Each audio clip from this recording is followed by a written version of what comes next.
our YouTube channel Gyan with Sachin. I hope you guys doing well for your upcoming exam GCAP examination. So most important series में हम आज एक और video आपको provide करने जा रहे हैं। मुझे उम्मीद है ये वीडियो आपको पसंद आएगा।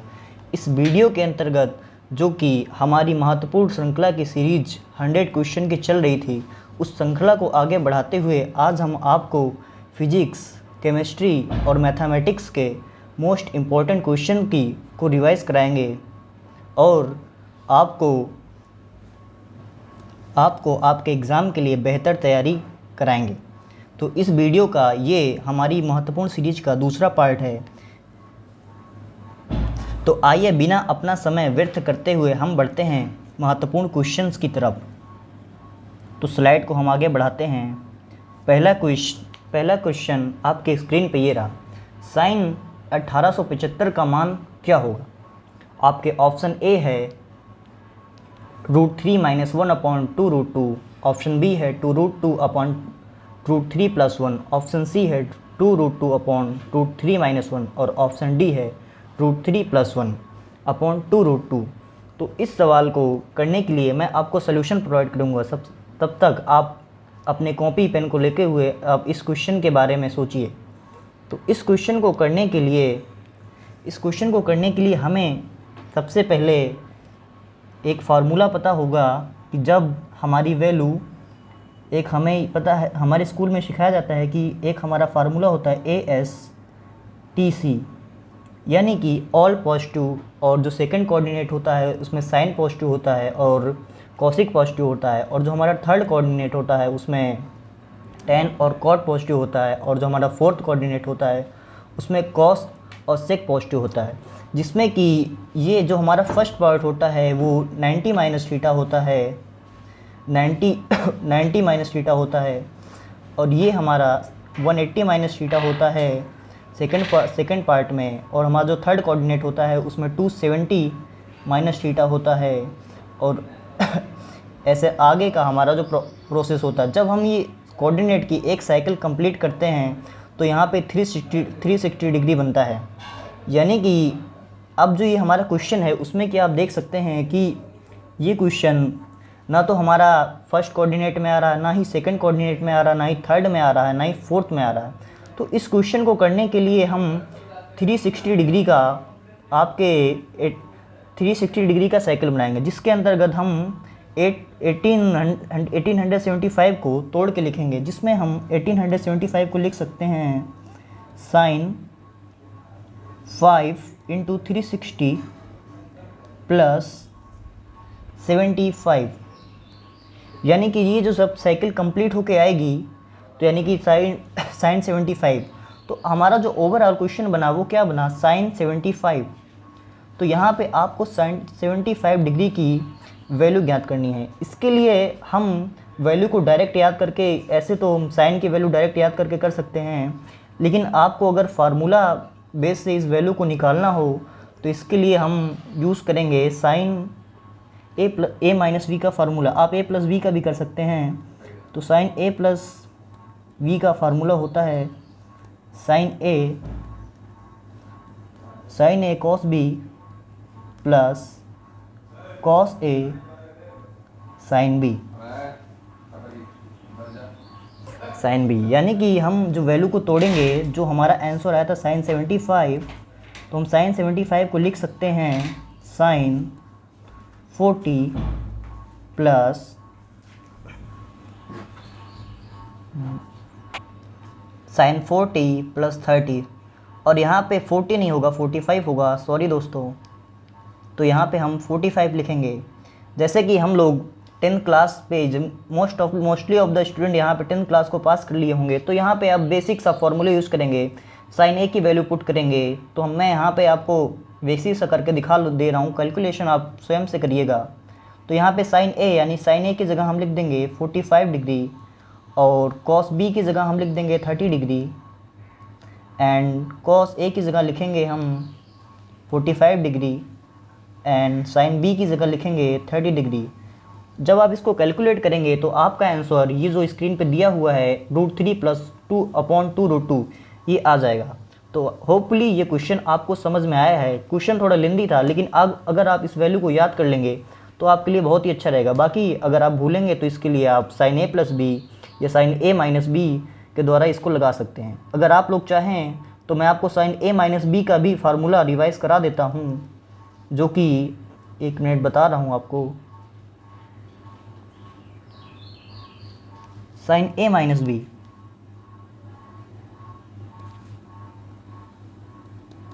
तो साइन ए माइनस बी होता है साइन ए कॉस बी माइनस का कॉस ए साइन बी।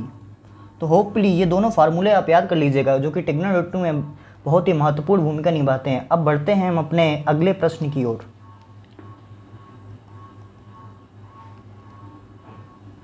तो दूसरा प्रश्न हमारा जो है वो क्वाड्रेटिक इक्वेशन से है। वैसे तो हम इस क्वेश्चन को अगर तो इस मोस्ट इम्पॉर्टेंट की श्रृंखला में दूसरा क्वेश्चन जो कि क्वाड्रेटिक इक्वेशन से है, यानी कि x plus 1/x is equal to 10/3, मैं चाहूँ तो इस क्वेश्चन को डायरेक्ट भी सॉल्व कर सकता हूँ, लेकिन सबसे पहले हमें जो बेसिक रूल है वो पता होना चाहिए, फिर हम ट्रिक की तरफ जाएंगे। आपको इस क्वेश्चन को सॉल्व करने के लिए आपको क्वाड्रेटिक इक्वेशन को सॉल्व करना आता होगा। तो इसको हम x को डिवाइड करेंगे x में, तो ये हो जाएगा x² + 1 इक्वल टू x इधर जाएगा तो ये हो जाएगा 10x अब बाई 3। फिर हम 3 को इधर मल्टीप्लाई करेंगे तो हो जाएगा 3x² + 3 इक्वल टू 10x। अब इसको हम और मॉडिफाई करेंगे तो 3x² - 10x + 3 इक्वल टू 0। अब ये आपको कुछ जाना पहचाना सा क्वेश्चन लग रहा होगा, जो कि क्वाड्रेटिक इक्वेशन का क्वेश्चन है, इसको आप सॉल्व कर सकते हैं। दूसरा, अगर मैंने आपका इक्वेशन बना दी है, आई होप ये क्वेश्चन बेसिक सा है तो कई स्टूडेंट हमारे सॉल्व कर लेंगे। बाकी मैं आपको इस क्वेश्चन को ट्रिक से करने के लिए बताता हूँ। इसमें आपको क्या करना है कि जैसे कि आपकी वैल्यू दी हुई है x = 3/3, हमें सबसे पहले क्या करना है कि x + 1/x = 3 दिया हो तो हम यहाँ से ऑप्शन में से वैल्यू पुट करेंगे। तो हम x की जगह पहले हम 3 रख के देखते हैं, तो हम सबसे पहले 3 रख दिए, फिर x की जगह हमने 3 लिख दिया प्लस इक्वल टू 10/3, यानी कि जो हमारा क्वेश्चन कह रहा है कि x की ऐसी वैल्यू हमें लानी होगी कि जो इसके इक्वल हो जाए। तो 3 × 3 तो 3 3 = 9 + 1 = 3। तो यानी आप इसको देखेंगे तो ये 10/3 के इक्वल आ गया, यानी कि हमारी पहली वैल्यू सही है। और दूसरा जो हमारी वैल्यू है वो भी 3 है, यानी कि हमारा जो फर्स्ट ऑप्शन है वो बिल्कुल करेक्ट आंसर है। तो होपफुली आपको ये क्वेश्चन समझ में आ रहा होगा, आपको ये प्रश्न अच्छे से समझ में आ रहा होगा। तो बढ़ते हैं हम आपको क्वाड्रेटिक इक्वेशन से रिलेटेड कुछ बातें बता देता हूँ। जो हमारी ये इक्वेशन होती है वो होती है ax² + bx + c = 0। तो जैसा कि क्वाड्रेटिक इक्वेशन में 2 मेन फार्मूले होते हैं, थोड़े से वो आपको बता देता हूँ। इसमें हम अल्फ़ा प्लस बीटा होता है जो हमारा, वो होता है -b/a, जो कि आपको परीक्षा में इससे रिलेटेड क्वेश्चन दिख जाएगा। और जो हमारा अल्फ़ा × बीटा होता है वो इक्वल टू होता है c/a। इन दोनों का बहुत ही महत्वपूर्ण योगदान है। और जब हम इसकी एक इक्वेशन को मॉडिफाई करने के लिए तो हम पहले लिखते हैं x²। जब इसको इक्वेशन को मॉडिफाई करेंगे तो हमारा होता है x² माइनस मूलों का योग, यानी रूट्स को ऐड करेंगे alpha plus beta and into x plus मूलों का गुणनफल, यानी कि अल्फ़ा × बीटा। इसके द्वारा अगर आपको कोई इक्वेशन बनानी हो, जैसे कि थोड़ा रफली मैं आपको समझा देता हूँ, टाइम तो कम है लेकिन आपको बता देता हूँ। जैसे क्वेश्चन आ सकता है कि ये मिट गया कि आपको दिया होगा alpha plus beta equal to 2 and alpha × beta equal to 6। तो आप इस इक्वेशन के फॉर्मेट में रखिए। तो हम क्या करेंगे, x² minus alpha plus beta की जगह हम रख देंगे 2x प्लस अल्फ़ा × बीटा की जगह लिखेंगे 6 और इक्वल टू 0। इस तरह हम इस क्वेश्चन को सॉल्व करेंगे। तो होपफुली ये क्वेश्चन आपको अच्छा लगा होगा। अगर आपको सेशन पसंद आ रहा हो तो लाइक और सब्सक्राइब करिए चैनल को और अपने दोस्तों में सेशन को शेयर करिए। बढ़ते हैं हम अपने नेक्स्ट क्वेश्चन की तरफ। जो कि हमारा क्वेश्चन मेंसुरेशन से रिलेटेड है, यानी कि क्वेश्चन क्या है हमारा, आर त्रिज्या वाले अर्धगोले का आयतन। यानी कि इस क्वेश्चन में हमें सेमी सर्कल की वैल्यू बतानी है। तो इसके लिए आपको पता होगा जो हमारा गोले का आयतन होता है वो होता है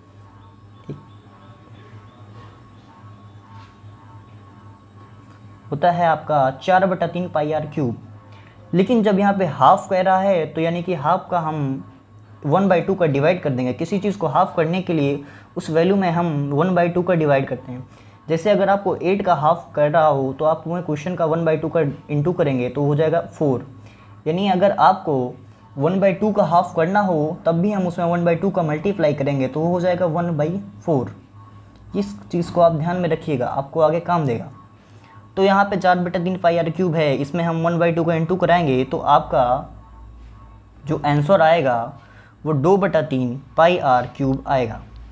होपफुली ये क्वेश्चन ज़्यादा नहीं था। तो आगे बढ़ते हैं। इसके साथ मैंने आपको 2 प्रश्न तैयार करा दिए, यानी कि पहला तो आपका जो गोले का आयतन वो 4/3 पाई आर क्यूब, उसको भी आप लोग याद रखिएगा, हो सकता है ये पूछ ले। और जो पहला जो हमारा प्रश्न का आंसर है 2/3 पाई आर क्यूब, इसको भी ध्यान में रखिएगा। तो बढ़ते हैं अपने नेक्स्ट क्वेश्चन की तरफ, जो कि ट्रिग्नोमेट्री से रिलेटेड है।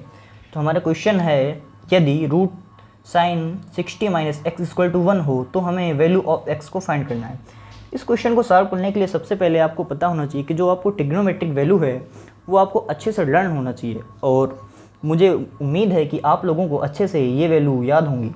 तो सबसे पहले हमें क्या करना होगा, क्वेश्चन को सॉल्व करने के लिए हम इस क्वेश्चन को लेंगे। तो हमारा प्रश्न क्या है, रूट 2 है, तो हम इसको क्या करेंगे, साइन 60 - x = 1, और रूट 2 को हम यहाँ पे ले आएंगे। तो जैसे कि हमने पहले से ही पढ़ा है कि साइन 60 - x जो हमारा है इक्वल टू 1/√2 इक्वल होता है साइन 45 डिग्री। तो हमारा साइन से साइन कैंसिल हो जाएगा, तो 60 - x = 45 डिग्री। तो जो हमारा x माइनस में x होगा एंड 45 - 60, तो 45 - 60। तो जब हम इस इक्वेशन को सॉल्व करेंगे तो हमारी वैल्यू आएगी x = माइनस का माइनस का 15, माइनस से माइनस को कैंसिल कर देंगे तो हमारी ये वैल्यू आएगी 15 डिग्री। क्या 15 डिग्री क्वेश्चन में आंसर में है? तो हाँ, 15 डिग्री है, तो आपका यही ही सही आंसर है। तो आइए मैं आपको कुछ साइन की वैल्यू रिकॉल करा देता हूँ जो कि आपको एग्ज़ाम रिलेटेड इंपॉर्टेंट है।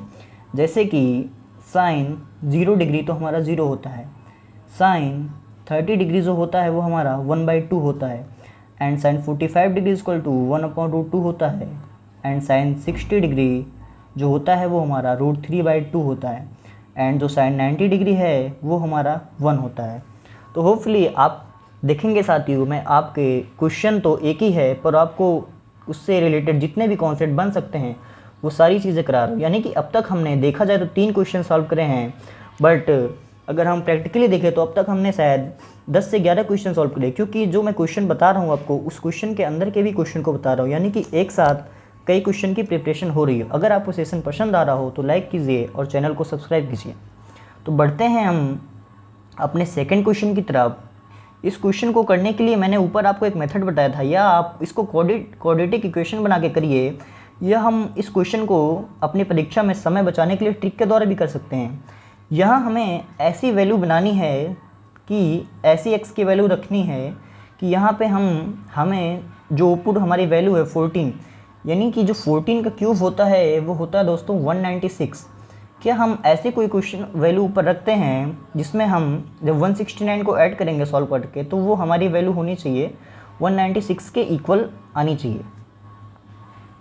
तो जब हम इस क्वेश्चन से मान उठाएंगे तो अगर हम x की जगह 1 रखते हैं तो, एक मिनट जगह बनाने के लिए मैं स्लाइड को थोड़ा ऊपर बढ़ाता हूँ। तो हमारा क्वेश्चन क्या था, √1 + x/169 = 14/13। पेन को चेंज कर लेता हूँ मैं।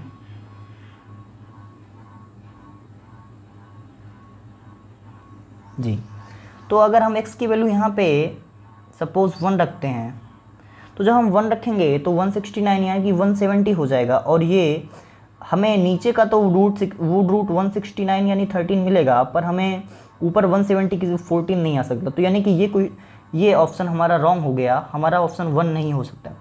अब हम अगर यहाँ पे 13 रखते हैं तो 13 भी नहीं है, और हम यहाँ पे क्वेश्चन में अगर हम 27 रखते हैं, तो जी हाँ दोस्तों, 27 रखने पे हम इसको जब करेंगे तो रूट 169 प्लस 27 अपॉन 169 तो 14/13। अगर जब इसको आप पूरी वैल्यू को सॉल्व करेंगे तो आपको 14/13 की वैल्यू प्राप्त होगी। बाकी आप क्वेश्चन को अगर लॉन्ग मेथड से करना चाहें तो आप पहले क्वेश्चन को इसका बोथ साइड स्क्वायर करिएगा, उसके बाद जब बोथ साइड स्क्वायर कर देंगे तो ये वैल्यू हो जाएगी 169 और ये बोथ स्क्वायर हो जाएगा। उसके बाद अब 1 प्लस एक्स अपॉन 169 दो ये रूट में आ जाएगी, इसको आप सॉल्व करेंगे तो आपको वैल्यू प्राप्त हो जाएगी। तो बढ़ते हैं अपने अगले चीज़ की तरफ। यहाँ पे मैं आपको कुछ फार्मूले लेके आया हूँ जो कि एग्ज़ाम से रिलेटेड है, उसको मैं आपको रिकॉल करा देता हूँ एक बार। यानी कि लॉगरिथम में है कि log base a mn log mn at base a। तो हम इसको जब देखेंगे तो लॉग के क्वेश्चन एग्ज़ाम में काफ़ी आते हैं, तो इस वजह से जो कि क्वेश्चन काफ़ी इजी होते हैं और वो फार्मूला बेस्ड पे क्वेश्चन होते हैं। अगर आपको फार्मूलाज लॉग के याद होंगे तो आप उनको क्वेश्चन को जल्द से जल्द आसानी से कर देंगे। इसलिए मैंने इस सीरीज़ में आपके क्वेश्चन के साथ कुछ फार्मूला को याद करने के लिए, क्योंकि एग्ज़ाम के लिए काफ़ी कम समय बचा हुआ है, तो मैं आपको प्रैक्टिस भी कराऊंगा, साथ में आपको जो फार्मूला होंगे उनको मैं आपको रिकॉल कराता जाऊंगा ताकि आपको एक साथ सारी चीज़ें कंप्लीट हो। तो यहाँ पे लिखा हुआ है log mn at base a, यानी कि log इसको सॉल्व करना है तो इसको करेंगे हम, जब इसका फार्मूला खोलेंगे तो ये हो जाएगा log m at base a plus log n at base m। यानी कि अगर इसको प्रैक्टिकली देखें तो log ऐसा क्वेश्चन मिलेगा आपको, log a इंटू b ऐसा क्वेश्चन लिखा होगा। जब हम इसको सॉल्व करना होगा तो हम क्या करेंगे, वैल्यू हम बेस c मान लेते हैं। तो जब इसको अलग करेंगे हम तो हो जाएगा log e at base a plus log b at base e। यानी कि इस तरीके से ये फार्मूला खुल जाएगा। तो वैसे ही अगला फार्मूला जो हमारा है log m upon n at base a, तो इसको हम जब खोलेंगे तो log m upon base a minus log n base a, यानी कि log m minus log n। इसी को अगर हम करेंगे तो जैसे पे तो इस तरह से इसको हम लिख सकते हैं। दूसरा हमारा प्रश्न है log mn की पावर एट बेस a, यानी कि जब इसको सॉल्व करना होगा, जब log आपको इतना बेसिक सी जानकारी होगी, जब कोई पावर log में, जब कोई वैल्यू log में पावर में होती है तो वो log के जब उसको हम log में लेते हैं तो पीछे डिवाइड हो जाती है। यानी कि अगर ऐसा क्वेश्चन कहीं पे हुआ log e की पावर 2 और बेस यानी कि 4 लिखा होगा तो 4 को हम पीछे कर लेंगे, 4 log 2 एट बेस e, ये आपका आंसर हो जाएगा।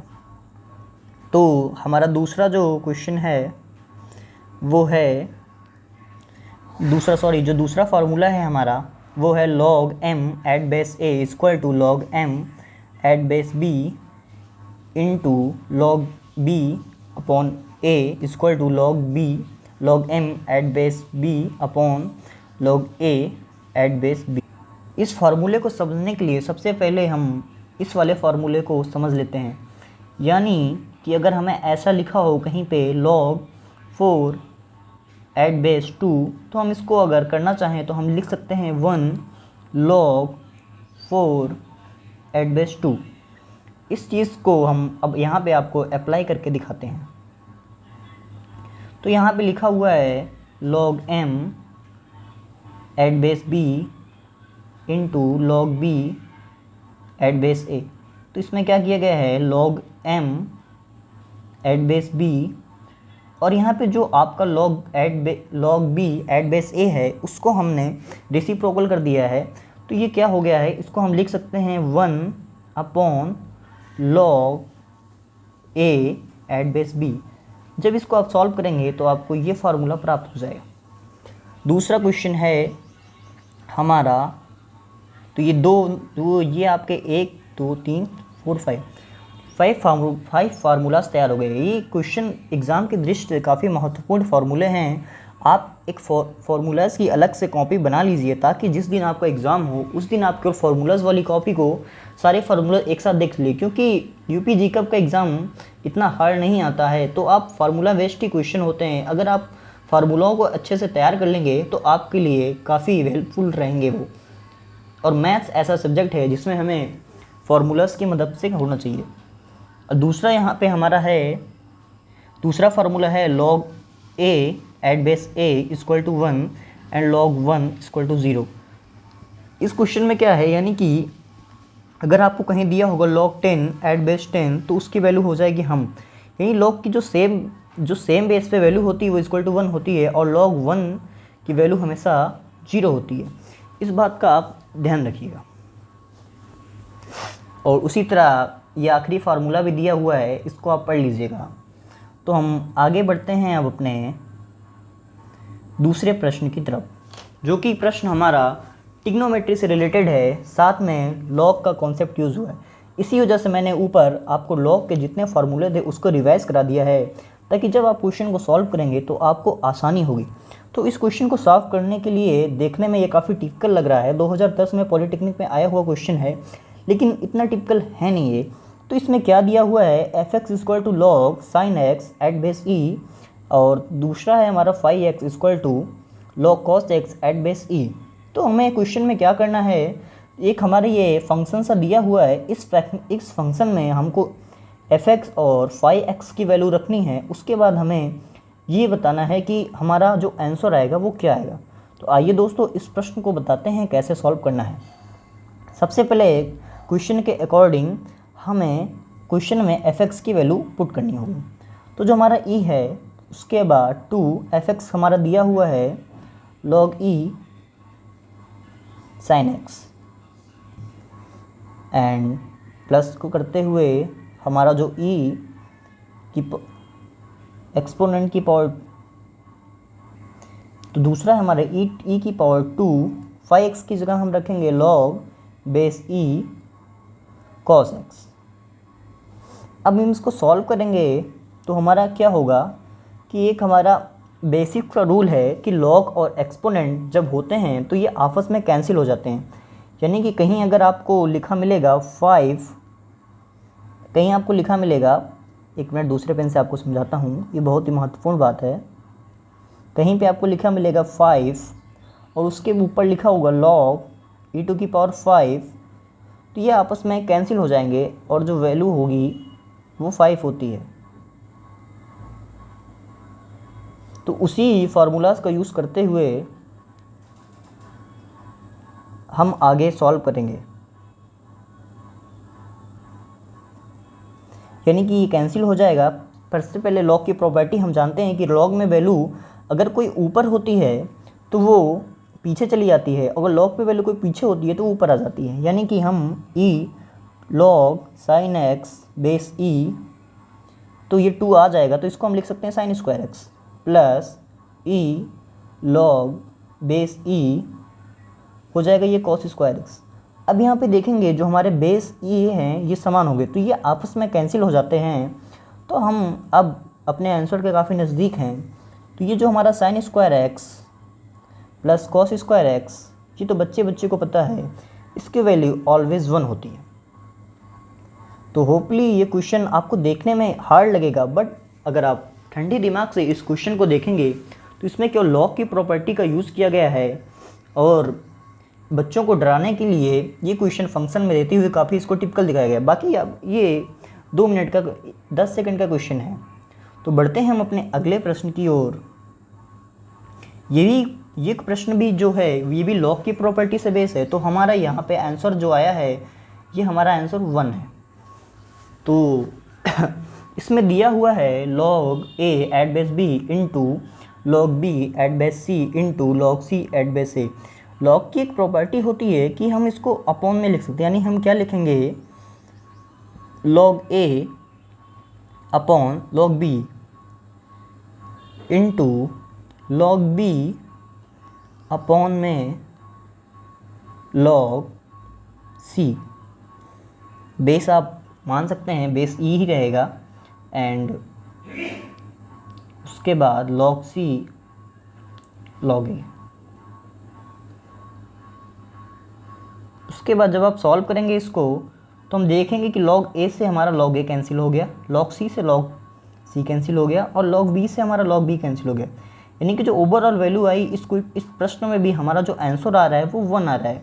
देखिए दोस्तों, log से काफ़ी बच्चे डरते हैं, लेकिन जो log के अधिकतर क्वेश्चन होते हैं, जो मोस्टली क्वेश्चन होते हैं, वो फार्मूला रिलेटेड क्वेश्चन होते हैं। इसलिए मैंने आपको सेशन में पहले ही बताया कि आप जितने भी मैथमेटिक्स के या आपके फिजिक्स हो गए, केमिस्ट्री होगी, खासकर मैथमेटिक्स के जितने भी चैप्टर हैं उनके फार्मूलाज की लिस्ट बनाइए और उन फार्मूलाज को एक जगह पे रखिए, ताकि जिस दिन आप एग्जामिनेशन देने जाएं या एग्जामिनेशन से पहले अब आपके पास ज़्यादा समय बचा नहीं है तो आप ज़्यादा से ज़्यादा फार्मूला को रिवाइज़ करिए, ताकि आप एग्ज़ाम में बेहतर स्कोर कर सकें। बाकी हमसे जितना हो सकेगा हम आपके लिए कर रहे हैं। अगर आपको सेशन पसंद आ रहा हो तो आप सेशन को शेयर करिए।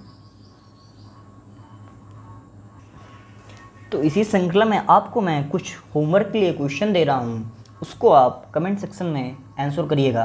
क्वेश्चन नंबर 1 लिखिएगा, जो log x+2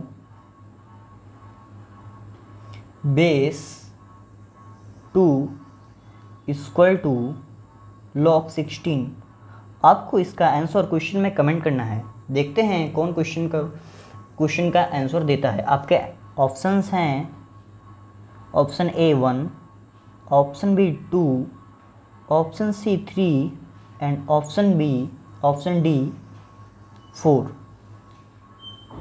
तो आप इस क्वेश्चन को सॉल्व करिएगा और बढ़ते हैं हम अपने अगले प्रश्न की तरफ, जो कि समांतर माध्य यानी कि माध्य समांतर माध्य से रिलेटेड है। तो ये जो हमारा प्रश्न है वो सेंट्रल टेंडेंसी से रिलेटेड प्रश्न है, जो कि क्वेश्चन में दिया हुआ है 9, 11, x और 14 का समांतर माध्य 10 है, तो x का मान बताना है।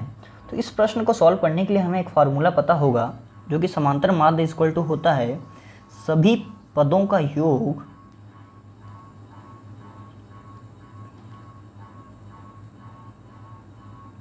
अपॉन नंबर ऑफ टर्म्स, यानी कि जितने भी पद हैं उनका नंबर। तो इस प्रश्न को सॉल्व करने के लिए हमें सभी पदों का योग, यानी कि जो क्वेश्चन दिया हुआ है हमारा, इनको चेंज कर लेता हूँ मैं।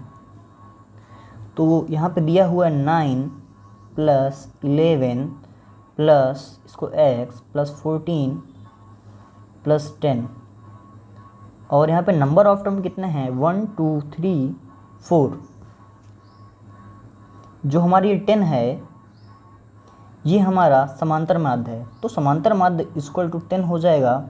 जब हम इस प्रश्न को सॉल्व करेंगे तो ओवरऑल जो हमारा आंसर आएगा वो x = 12 आंसर आएगा।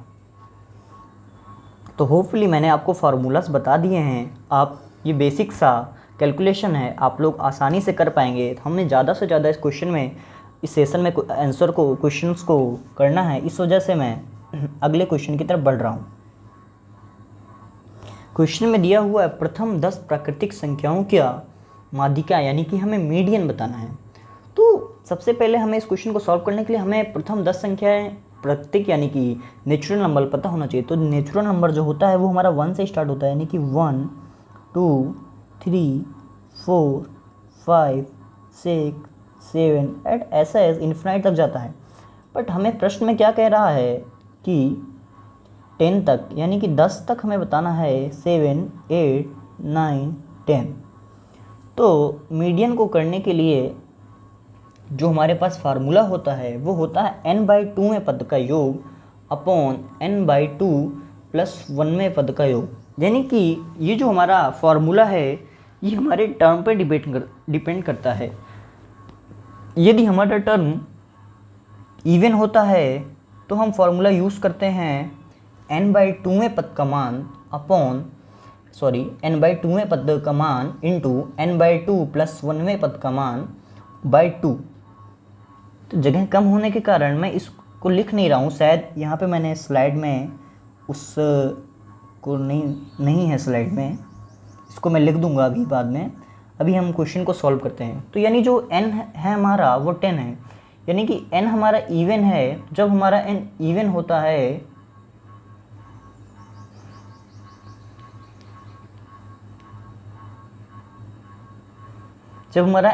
होता है तो हम इस फार्मूले का उपयोग करते हैं। फार्मूला मैं लिख ही देता हूँ आप लोगों के लिए। फार्मूला है हमारा n/2वें पद का मान प्लस n/2 प्लस 1वें पद का मान अपॉन में हो जाएगा 2। तो इस तरह n यानी कि nवें पद का मान, तो n की जगह हम रखेंगे वैल्यू 10, यानी हमारा पद कौन सा था, तो 10/2वें पद का मान प्लस 10/2 प्लस 1वें पद का मान। जब हम इनको सॉल्व करेंगे तो हमारा आएगा 5, और बाई में 2 चलता रहेगा दोस्तों। 5 + 5 + 1 यानी कि 6, यानी इसके मुताबिक जो हमारा 5th टर्म है और जो हमारा 6th टर्म है उसको हमें लिखना है। यहाँ पे दोस्तों देखिए ऐसा है कि जो हमारा 5th टर्म है वो भी 5th है और जो हमारा 6th टर्म है वो भी 6th है। यहाँ पर तो सेम हो गया, बट ज़रूरी नहीं है आपको ऐसा हो, तो हम इनको ऐड करेंगे। 6 + 5 = 11/2। जब हम इसको सॉल्व कर देंगे तो हमारी जो वैल्यू आएगी 5.5, यानी कि जो हमारा आंसर आएगा option C is the right answer. तो होपफुली ये क्वेश्चन आपको समझ में आया होगा। एवरेज से रिलेटेड मैं आपको कुछ फॉर्मूला रिकॉल करा देता हूँ जिससे आपको क्वेश्चन को सॉल्व करने में आसानी होगी। तो आइए हम अब कुछ थोड़े फार्मूलास आपको रिवाइज कराते हैं। इसमें दिया हुआ है प्रथम से लगातार n तक की प्राकृतिक संख्याओं का औसत, यानी कि आपको प्रश्न अगर ऐसा देता है कि n यानी लगातार 10 तक की प्राकृतिक संख्याओं का, 1 से लेकर 10 की प्राकृतिक संख्याओं का योग करना हो, तो हम ये डायरेक्ट फार्मूला यूज़ कर लेंगे n+1/2 अपॉन में 2। जैसे कि ऊपर वाले प्रश्न में हम इसको अप्लाई करके देखते हैं कि हमारा फार्मूला इसमें फिट बैठता है कि नहीं। यानी इसमें क्या दिया हुआ था, लगातार n था, यानी कि लगातार 10 तक हमारा दिया होता है। लगातार प्रश्न क्या था हमारा, प्रथम 10 प्राकृतिक संख्या यानी नेचुरल नंबर का मीडियन बताना था। जो हमारा एवरेज होता है वो मीडियन ही होता है देखा जाए तो इसमें अगर हम फिट करेंगे ट्रिक के लिए तो हमारा जो n है वो हमारा 10 है प्लस 1/2। जब इसको सॉल्व करेंगे तो 5.5 आएगा, यानी कि हमारा जो फॉर्मूला है वो सही है। इसी तरह अगर आपको दिया जाए तो होपफुली ये फार्मूला आपको पसंद आया होगा, यानी कि रिवाइज के लिए सही होगा, पसंद क्या आएगा आपको। और जो आपको सेकंड फार्मूला दिया हो, प्रथम से लगातार n तक की पूर्ण संख्याओं का औसत बताना है, उसके लिए हम फार्मूला यूज़ करते हैं n/2। पूर्ण संख्याएँ तो आपको पता ही होंगी, जो पूर्ण संख्या ऐसी संख्या होती हैं जो पूर्ण होती हैं, यानी कि 1, 2, 3, -1, -2, -3 ये हमारी पूर्ण संख्याओं में आती हैं। तो सेशन को जल्दी से बढ़ाते हुए अब हम फॉर्मूले को थोड़ा जल्दी रिकॉल करेंगे ताकि आपका ज़्यादा से ज़्यादा समय ना वेस्ट हो और आप अपना जो ज़्यादा से ज़्यादा टाइम है वो आप अपनी पढ़ाई पे लगा सकें। तो प्रथम से लगातार इवन नंबर्स का औसत एवरेज बताना है। तो इवन नंबर जो होते हैं हमारे 2, 4, 6, 8, यानी जब ऐसी संख्याओं का एवरेज पूछेगा तो आप फार्मूला यूज़ कर लेंगे n+2/2। एंड उसके बाद अगर आपसे इसी श्रृंखला में जो हमारा दूसरा फार्मूला है वो है प्रथम से लगातार n तक की विषम संख्याओं का औसत, यानी कि जब आपसे विषम संख्याएं पूछेगा, विषम संख्या आपको पता है ना दोस्तों, विषम संख्या होती हैं 1, 3, 5, जो इस तरह की संख्याएं होती हैं एंड सो ऑन, ये हमारी विषम संख्या होती हैं। जब इन संख्याओं को लिखेंगे, जब इन संख्याओं के लिए एवरेज पूछेगा तो हम इस वाले फार्मूले का यूज़ करेंगे। और प्रथम लगातार n विषम, जो लगातार n विषम संख्या होती है उनका औसत निकालने के लिए हम ये फार्मूला यूज़ करेंगे। और लगातार n पूर्ण संख्याओं का औसत निकालने के लिए हम फार्मूला यूज़ करेंगे n-1/2। होपफुली ये आपको समझ में आ रहा होगा। तो सेशन को जल्द से जल्द लाइक करिए और चैनल को सब्सक्राइब करिए। तो जो हमारा लास्ट फार्मूला है एवरेज का वो है लगातार n सम संख्याओं के वर्गों का औसत, यानी कि ये फार्मूला शायद आपको समझने में प्रॉब्लम हो रही है, मैं बता दे रहा हूँ। यानी कि सम संख्या हमारी हैं 2, 4, 6, 8 ... तो अब इसका क्या रहेगा, वर्गों का औसत, यानी कि इसका स्क्वायर कर देंगे हम। उसके बाद जो हमारी संख्या प्राप्त अगर देता है तो उसके लिए हम इस वाले फार्मूले का उपयोग करेंगे। तो होपफुली ये सेशन आपको पसंद आ रहा होगा। इस कड़ी में मैंने आपके एवरेज चैप्टर से जो रिलेटेड मोस्ट इंपॉर्टेंट फार्मूले थे वो भी आपको रिवाइज करा दिया है। तो आप देखेंगे आपका बहुत सारा रिकॉल हो रहा होगा। तो हम बढ़ते हैं अपने नेक्स्ट क्वेश्चन की ओर, जहाँ पे हमें साइन 15 की वैल्यू बतानी है। ट्रिग्नोमेट्री से रिलेटेड क्वेश्चन है। तो अभी मैंने बताया था कि जैसे आपको मैंने साइन 75 की वैल्यू निकाल के दिखाई हुई थी, उसी तरह आप साइन 15 की भी वैल्यू निकाल सकते हैं। इसके लिए आपको ट्रिग्नोमेट्री के फार्मूले याद होने चाहिए। ट्रिग्नोमेट्री बेसिकली क्या है कि एक फार्मूले पे बेस्ड हमारा चैप्टर है। जितने ज़्यादा आपको फार्मूले रिकॉल होंगे उतनी जल्दी ये आपका क्वेश्चन सॉल्व हो जाएगा। यानी साइन 15 के अभी मैंने आपको ऊपर फार्मूला बताया था साइन ए प्लस बी। तो चाहे तो आप साइन ए प्लस बी का फार्मूला यूज़ कर सकते हैं या साइन ए माइनस बी का भी फार्मूला यूज़ कर सकते हैं। तो 15 को हम तोड़ेंगे साइन, यहाँ पे हम फार्मूला यूज़ करेंगे साइन ए माइनस बी का, क्योंकि हमें उससे फार्मूला को यूज़ करने में आसानी होगी। अगर हम यहाँ पे साइन ए प्लस बी का फार्मूला को यूज़ करेंगे तो हमें साइन 75 की भी वैल्यू पता होनी चाहिए, जिससे क्वेश्चन हमारा टिपिकल हो जाएगा। हमें क्वेश्चन परीक्षा में ये ध्यान देना, हमें कम समय में ज़्यादा से ज़्यादा क्वेश्चन को कैसे सॉल्व करना है। हम इस वजह से बैठे हैं, हमें वहाँ पे एग्जामिनर को ये नहीं दिखाना है कि हमें ऑब्जेक्टिव एग्ज़ाम नहीं दे रहे हैं, हमें जो एग्ज़ाम देना है वो। तो साइन ए माइनस बी का फॉर्मूला होता है दोस्तों हमारा sign A cos B minus cos A sine B. तो हम साइन ए की जगह हम 45 डिग्री लिखेंगे एंड माइनस बी की जगह 30 डिग्री लिखेंगे। अब इस वैल्यू को जब आप फॉर्मूले में पुट करेंगे तो जो हमारा आंसर आएगा वो आएगा ऑप्शन बी, हमारा करेक्ट आंसर है। आप लोग वैल्यू को पुट करिएगा, सिंपल सा कैलकुलेशन है और इसको सॉल्व करिएगा। Option B is the right answer. तो समय की कमी के होने की वजह से और आप लोग बोर भी हो रहे होंगे एक सब्जेक्ट से, तो अब हम आपके फिजिक्स या केमिस्ट्री को पढ़ाने जा रहे हैं।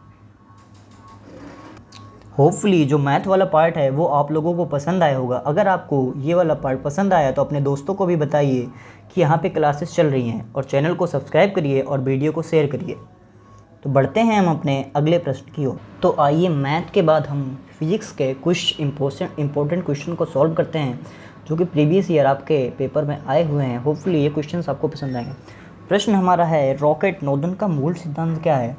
यानी कि जो हमारा रॉकेट होता है, एक बेसिक सा डायग्राम आपको बना के दिखा देता हूँ। जो हमारा रॉकेट होता है, जो हमारा अंतरिक्ष में जाता है, वो किसके सिद्धांत पे कार्य करता है, यानी कि रॉकेट प्रक्षेपण का क्या सिद्धांत है। तो रॉकेट प्रक्षेपण में हम देखते हैं कि इसमें क्या होता है, जो हमारी लिक्विड फ्यूल होते हैं वो नीचे की तरफ क्या होता है, प्रेशर बनाते हैं। जब वो नीचे की तरफ प्रेशर बनाते हैं तो ऊपर की तरफ जो फोर्स जो हमारा यहाँ पे रिएक्ट करता है, तो जैसे किसी चीज़ को हम नीचे की तरफ करते हैं तो वो ऊपर की तरफ भागने की कोशिश करता है। तो इसकेप वेलोसिटी देते हुए जो हमारा रॉकेट है वो अंतरिक्ष में जाता है। यानी कि एवरी जो हमारा रिएक्शन क्रिया प्रतिक्रिया का नियम है, जो कि न्यूटन का थर्ड लॉ है, जो हमारा रॉकेट नोजल का सिद्धांत है, ये इस पे कार्य करता है, न्यूटन के थर्ड लॉ पे। दूसरा हमारा प्रश्न है निम्न में से कौन सी इकाई ऊर्जा मापक है। यानी कि आपको ऐसे तो पता होगा ऊर्जा का मात्रक जूल होता है, ये हम सबको पता है, लेकिन यहाँ पे डायरेक्ट आंसर ना देते हुए आपको घुमा के क्वेश्चन पूछा हुआ है, जो कि यही कंपटीशन एग्जाम की खूबसूरती है, जो कि आपको डायरेक्ट ऑप्शन में नहीं है बट आपको रिलेट करना है। तो यहाँ पे हम देखेंगे, मुझे तो दोस्तों पता है लेकिन आपका समय ज़्यादा ना गो, इस वजह से मैं डायरेक्ट आपको ऑप्शन बता रहा हूँ, आप इसको सॉल्व करिएगा। जो हमारा आंसर है वो ऑप्शन हमारा बी है, वोल्ट स्क्वायर सेकेंड प्रति ओम। जो हमारा तीसरा प्रश्न है बंद कुंजी का चिन्ह क्या है। यानी कि बंद कुंजी और जो खुली कुंजी होती है वो इलेक्ट्रिसिटी से रिलेटेड है। यानी कि अगर आपने देखा होगा ऐसा, यहाँ पे हमारा रेजिस्टेंस जुड़ा हुआ है और यहाँ पे धारा प्रवाहित हो रही है, तो यहाँ पे एक ऐसा सर्किट सा बना होता है जो हमारा सर्किट में होता है, आगे आप पढ़ेंगे। यानी कि जो हमारा ये कुंजी अगर ऐसी है, यानी कि बंद कुंजी का साइन है, और दूसरा अगर कुंजी ये वाली है तो ये हमारा खुली हुई कुंजी का साइन है। तो होपफुली ये आपको पसंद आया होगा। बढ़ते हैं हम अपने नेक्स्ट क्वेश्चन की। तो अगला प्रश्न हमारा क्या है, आइए देखते हैं। ये स्लाइड तो ब्लैंक है। हाँ, अगला प्रश्न, जैसा कि हमारा इस श्रृंखला में आपने देखा होगा, मेरा मेन मोटो है आपको क्वेश्चन को सॉल्व कराने के साथ साथ आपको कुछ फार्मूलाज भी रिवाइज करा दें, ताकि आपके एक साथ दो काम हो जाएं और आप फार्मूलाज को भी रिवाइज कर दें।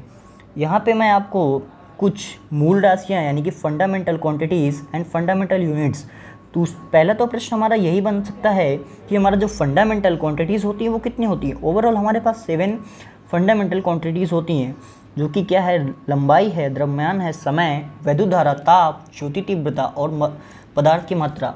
अब क्या है, एक प्रश्न तो आपका ये बन सकता है कि हमारी मूल राशियाँ कितनी होती हैं। दूसरा प्रश्न क्या होता है, किसी एक राशि का नाम दे के आपसे उसका यूनिट पूछ ले, तो इसलिए आपको पता होना चाहिए क्या है। लंबाई का तो बेसिक सा है, सभी को पता होता है, मीटर होता है और इसका सिंबल एम होता है।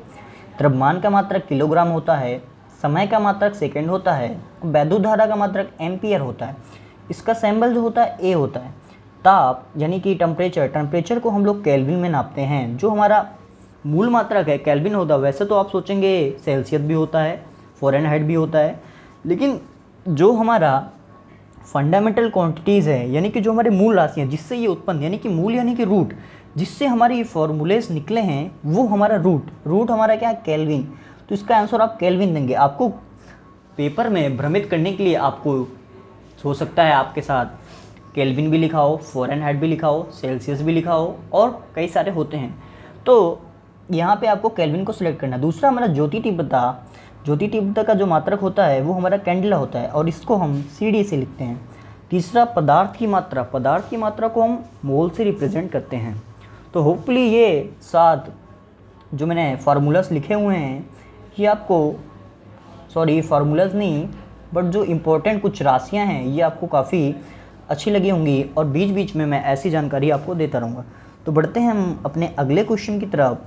अगला प्रश्न है हमारा, जो कि पॉलिटेक्निक 2008 में आया हुआ क्वेश्चन है। घरों में प्रयुक्त धारा होती है, यानी कि जो हमारे घरों में इलेक्ट्रिसिटी आ रही है वो कौन सी धारा होती है। ये हमारी दिष्ट धारा होती है या प्रत्यावर्ती धारा होती है, ये दोनों धाराएं होती हैं या इनमें से कोई नहीं, इस तरह का प्रश्न है। जैसा कि दोस्तों आपको पता होगा, जो दिष्ट धारा होती है वो एक स्ट्रेट लाइन बनाती है और जो प्रत्यावर्ती धारा होती है वो एक साइकिल के रूप में चलती है। ये प्रश्न आप आगे फिजिक्स में पढ़ेंगे। ओवरऑल अभी हमें केवल क्वेश्चन का आंसर देना है, तो हमारा आंसर है बी, यानी कि अल्टरनेटिव करंट। जो हमारा अल्टरनेटिव करंट होता है यानी कि प्रत्यावर्ती धारा, वो घरों में प्रयुक्त होता है और जो इसकी आवृत्ति होती है यानी कि फ्रीक्वेंसी, वो हमारा 50 हर्ट्ज तक होती है। कभी कभी आपने देखा होगा जो आपके बल्ब पे लिखा होता है या आपने आपके फ़ैन के कैपेसिटर यानी कि जिसको हम आम बोलचाल में कंडेंसर बोलते हैं, उस पर लिखा होता है 50 हर्ट्ज, 100 हर्ट्ज। ये जो होती है हमारी फ्रीक्वेंसी होती है, यानी किस फ्रीक्वेंसी पे धारा हमारे घरों पे आ रही है। तो ये बेसिक सी जानकारी है जो कि रिलेटेड है, उसको दे रहा हूँ। अब हम बढ़ते हैं अपने नेक्स्ट क्वेश्चन की तरफ, जो कि हमारा नेक्स्ट प्रश्न है, किसी विद्युत परिपथ में एकांक धनावेश को दो बिंदुओं के बीच में स्थानांतरित करने में किया गया कार्य क्या कहलाता है। हम सबको पता है जो किया गया कार्य होता है वो विभवांतर होता है। आइए मैं कुछ आपको फार्मूलाज रिकॉल कर देता हूँ। जैसे विद्युत धारा Q/IT होता है, यानी जो I है, धारा को I से प्रदर्शित करते हैं, तो I बराबर Q/T। एक फार्मूला आपका ये हो गया। विभवांतर यानी कि V बराबर W/Q, ये फार्मूला विभवांतर होता है। और जो हमारा विभव होता है उसका भी फार्मूला V बराबर W/Q होता है। बस विभवांतर में हम डेल्टा V लिखते हैं, क्योंकि विभवांतर क्या होता है, हम हाई वोल्टेज से करंट को लो वोल्टेज की तरफ लिखते हैं, इस वजह से हम इसको डेल्टा V के सैंपल से रिप्रेजेंट करते हैं। होपफुली ये आपको पसंद आया होगा, तो सेशन को लाइक कीजिए और चैनल को सब्सक्राइब कीजिए और अपने दोस्तों को भी शेयर करिए। दूसरा क्या है हमारा, प्रोड्यूसर गैस का सूत्र क्या है। प्रोड्यूसर गैस का सूत्र हमारा है, यानी जो हमारा प्रश्न है उसका आंसर है CO, ऑप्शन बी, यानी कार्बन मोनोऑक्साइड प्लस नाइट्रोजन। देखिए केमिस्ट्री का रूल होता है, जो चीज़ एक होती है उसको हम मोनो कहते हैं, जो चीज़ दो होती है उसे डाई कहते हैं। यहाँ पे एक ऑक्सीजन जुड़ा हुआ है, इसलिए हम इसको कार्बन मोनोऑक्साइड पढ़ते हैं। और यहाँ पे दो कार्बन अगर जुड़ते हैं तो कार्बन डाइऑक्साइड कहते हैं, और अगर 3 कार्बन तो कार्बन ट्राइऑक्साइड। तो इस प्रश्न का आपका आंसर है option B, carbon monoxide plus nitrogen. तो बढ़ते हैं हम अपने अगले प्रश्न की तरफ। अगला प्रश्न बेसिक सा है, जो कि हम लोगों को 10th या 9th क्लास में ही पढ़ाया जाता है कि इलेक्ट्रॉनिक विन्यास, इलेक्ट्रॉनिक कॉन्फ़िगरेशन, यानी कि हमें परमाणु, जिसका नॉर्मल भाषा में परमाणु विन्यास बोलते हैं, वो करना है। इसके लिए परमाणु इलेक्ट्रॉनिक विन्यास निकालने के लिए सबसे पहले हमें जो हमारे एटम हैं, यानी जैसा कि आपको पता होगा हमारी आवर्त सारणी में 118 एटम्स हैं। आपको पता होगा आवर्त सारणी में 118 तत्व हैं, तो उन्हीं 118 तत्वों में हमारा सोडियम भी एक तत्व है। दोस्तों, आप लोगों के लिए एक होमवर्क है, आप लोग कमेंट सेक्शन में ये बताइएगा कि कितनी आवर्त सारणी में हमारे कितनी धातुएं हैं, कितनी उपधातु हैं और कितनी आधातु हैं। पॉलिटेक्निक में आया हुआ प्रश्न है, तो होपफुली आप इसको लाइटली नहीं लीजिएगा, आप कमेंट सेक्शन में इसका आंसर दीजिएगा। तो इलेक्ट्रॉनिक विन्यास में क्या होता है कि हम सबसे पहले उसका जो हमारा एटम होता है उसका हमें एटम नंबर पता होना चाहिए, जैसे 11। तो यहाँ पे एटम यानी Na यानी कि सोडियम, तो हम इसको जो कॉन्फ़िगरेशन करेंगे यानी कि 2 8 1 हो जाएगा। आपको पता होगा अब वो सिद्धांत के अनुसार पहले हम 2 इलेक्ट्रॉन भरते हैं, फिर 8, फिर 2 8 18 18 32 32 18 8। इसी प्रोसेस में हम जो इलेक्ट्रॉन्स होते हैं उनको डिस्ट्रीब्यूट करते हैं। तो जैसे कि अगर यहाँ पे आपको दिया होता 7, यानी कि 7 नंबर का आप कॉन्फ़िगरेशन कीजिए, भले ही आपको ये ना पता हो कि कौन सा आपका तत्व है। 7 जो आपका तत्व वो नाइट्रोजन है। जब इसका कॉन्फ़िगरेशन करेंगे तो 2 यानी कि 5, पहले तो हम पहली कक्षा में 2 इलेक्ट्रॉन भरेंगे, उसके बाद अगली कक्षा में 8 तक इलेक्ट्रॉन जाएगा, यानी कि अभी यहाँ पे 5 यानी 5 2 7, यानी कि अभी यहाँ पे 2-3 इलेक्ट्रॉन खाली हैं, तो यहाँ पे आप 2,5 लिख सकते हैं। इसी तरीके से हम नेक्स्ट वीडियोज़ में आपको बता देंगे इलेक्ट्रॉनिक कॉन्फ़िगरेशन कैसे करते हैं। अभी बढ़ते हैं हम अपने नेक्स्ट क्वेश्चन की तरफ। एक क्वेश्चन आपको और करा देता हूँ, जैसे कि मैग्नीशियम यानी कि Mg, इसका जो परमाणु क्रमांक होता है वो 12 होता है। जब इसको कॉन्फ़िगरेशन करेंगे आप तो यहाँ पे 2 8, जैसे कि यहाँ पे आप देख सकते हैं अभी यहाँ पे 18 इलेक्ट्रॉन आ सकते हैं, तो इसकी वैल्यू हो जाएगी 2। इस तरह से आप जो इलेक्ट्रॉनिक कॉन्फ़िगरेशन है वो कर सकते हैं और आप अपने एग्ज़ाम में देख सकते हैं। देखिए यहाँ पे प्रश्न है, अक्रिय गैसों में संयोजक इलेक्ट्रॉनों की संख्या होती है। अक्रिय गैसें वो गैसें होती हैं जो किसी भी सिचुएशन में एक दूसरे से रिएक्ट नहीं करती हैं। जैसे मैं कुछ अक्रिय गैसों का आपका एग्जांपल दे रहा हूँ, जैसे कि आपका हीलियम हो गया, रेडॉन हो गया, जिनॉन हो गया। ये जो गैसें हैं आपकी, ये अक्रिय गैसें हैं। ये जो इन गैसों में क्या होता है, जो अष्टक नियम होता है वो पूरा होता है। अष्टक नियम यानी कि जो हर, आपको पता होगा हर जो एटम होता है वो चाहता है कि उसकी आखिरी कक्षा में 8 इलेक्ट्रॉन हो। ये इस वजह से चाहते हैं ताकि इनका जो हमारा इनका परमाणु है वो स्टेबल हो जाए, यानी कि स्टेबिलिटी हम लोग भी चाहते हैं अपनी लाइफ में।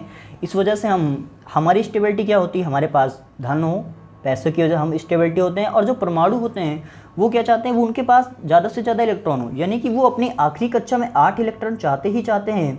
और जो अक्रिय गैसें होती हैं इस वजह से ये किसी से रिएक्ट नहीं करती हैं, क्योंकि जो इनका संयोजक कक्ष होता है, जो संयोजक कक्ष होता है वही होता है आखिरी कक्ष, तो इनकी 8 इलेक्ट्रॉन होते हैं। तो संयोजक कक्ष में इसमें 8 इलेक्ट्रॉन होते हैं। तो होपफुली ये क्वेश्चन आपको समझ में आया होगा। अब बढ़ते हैं अपने नेक्स्ट और शायद आखिरी क्वेश्चन की ओर। इसमें दिया हुआ है, रासायनिक अपक्रिया के लिए द्रव्यमान संरक्षण का नियम किसने दिया। तो हमारा मास कंजर्वेशन का लॉ जो है, मास कंजर्वेशन का जो लॉ कहता है वो कहता है कि ना तो हम परमाणु को यानी किसी पदार्थ को उत्पन्न कर सकते हैं, ना ही किसी पदार्थ को नष्ट कर सकते हैं। यानी कि एक पदार्थ का जो एनर्जी है वो दूसरे पदार्थ में ट्रांसफॉर्म होती जाती है। तो इस प्रश्न का जो आंसर है वो डी है। क्या है, लेवोसियर।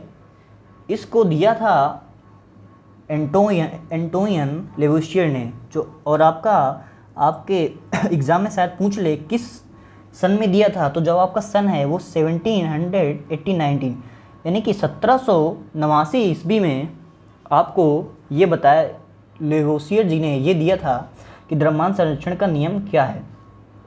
होपफुली ये सेशन आपको पसंद आया होगा। अगर ये सेशन आपको पसंद आया होगा तो आप इस सेशन को लाइक करिए और चैनल को सब्सक्राइब करिए। दोस्तों, इस चैनल पे मेरी ये पहली वीडियो है, होपफुली जो भी गलतियां रही हों उसको क्षमा करिएगा और चैनल को सब्सक्राइब करिए। और आपका जैसा रिएक्शन रहेगा वैसे मैं आपके हेल्पफुल करने के लिए आपको वीडियो प्रोवाइड करूँगा। जय हिंद।